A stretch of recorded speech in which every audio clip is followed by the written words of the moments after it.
నందిగాం, శ్రీకాకుళం గ్రామాల అభివృద్ధి లక్ష్యంగా రాష్ట్ర ప్రభుత్వం పనిచేస్తుందని వ్యవసాయ సహకార మార్కెటింగ్, పశుసంవర్ధక, పాడి పరిశ్రమ అభివృద్ధి, మత్స్యశాఖ మంత్రి కింజరాపు అచ్చెన్నాయుడు అన్నారు.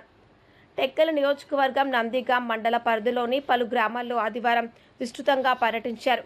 బైక్ ర్యాలీగా గ్రామంలోనికి వెళ్లి ప్రజలతో మమేకమయ్యారు. సమస్యలను అడిగి తెలుసుకున్నారు.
జై తెలుగుదేశం.